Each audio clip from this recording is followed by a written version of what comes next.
Drugs and alcohol have family and friends that often don't know how to effectively help them. Today, we're joined by two veteran interventionists who know all too well how difficult that can be. Please welcome from Intervention Canada, Andrew Galloway and Maureen Brine. Good morning. Thank you both for being here. Good morning. Thanks for having us. It's obviously such a sensitive, one might even say taboo topic to address when you see a family member struggling with addiction. How does one begin to tackle the process of intervention? Because it seems like it might just scare somebody off and do the opposite. Right. Well, I think by the time, people get to us, families have tried everything. Yeah.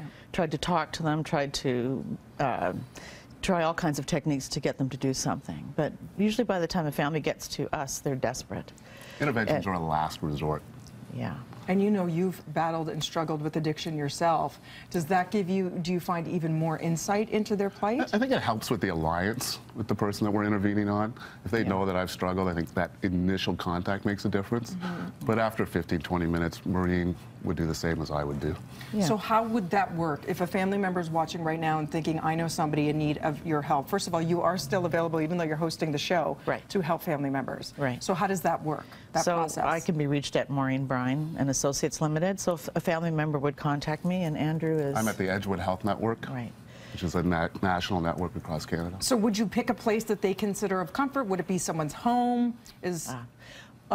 We don't usually do it in the home of the person that we're intervening on. Usually we work with the family for a goodly amount of time to get them ready, because you can't just go in there with all guns blazing and intervene on somebody. So everything is taken care of. Everything is orchestrated, what people say. We want them to give them messages of love and caring concern. Mm-hmm. And also to let the person know how serious this is for the family, because it's a family disease. Do you recommend that people first try a one-on-one approach before having a group of people staring at you saying, we think you're in trouble and you need to dig out from the bottom? Long before they ever get to us, they've all tried individually, and usually the addict or alcoholic's going to sort of push them aside or manipulate them, and they get frustrated over time. So the family finally gets together and says, we got to do something together. It has to present a united front. Right? We all need to be saying the same message, and that message is really, we love you, we care about you, but this is really affecting us.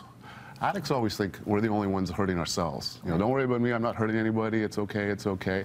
But the truth of the matter is it's hurting everyone around them. Mm-hmm. And now we're just reading studies, is it pronounced fentanyl? That's become the latest? Yeah. Mm-hmm. Why is that? It's highly addictive, so it's about 80 to 100 times more powerful than morphine. So people get on it, and when we first did the show, season 1, people couldn't get it. Now it's like an epidemic across the country. Okay, so how do you stop this from happening in the first place? I know that many parents are probably just terrified at the thought that this might happen next year, 5 years, 10 years down the road with their little ones, depending on their age. Right. How do you get them on a different path to begin with, to avoid temptations in school where you think, oh, I'll just try a little, slippery slope, just try a little, just try this once with my friends? Yeah, communication, education. I think it's important to have those Sunday night dinners and have an open conversation. I believe personally that it's okay to express your own experiences with alcohol and drugs. Majority of Canadians have smoked pot, by the time they finish high school. Talk about your own experience, talk about what happened to you, talk about your friends and other family members that may have struggled. And the reality is, kids are going to try it. Yeah. Majority are going to try it. And I think that, like you're saying, I think the main thing is to stay connected to your children. Mm-hmm. It's when there's big disconnects that kids get into trouble, and that's really important. But they go through the rebellious phase, and they feel super cool doing it, hanging around the kids. Maybe they know they shouldn't, despite their parents, right? That age where you just hate the world, you hate your parents. Yeah. So how do you stop them, if that's what they're choosing to do, from getting so deep into it? Right. Well, I think kids are going to experiment, and if you have that relationship where they can come to you and talk about what they're experiencing, and they feel, they do feel comfortable doing that, they're going to find their way. Only 1 in 10, which is a lot, of people are going to actually suffer with an addiction or alcoholism. Yeah. So, if I look back in my high school days, all my friends drank quite a bit.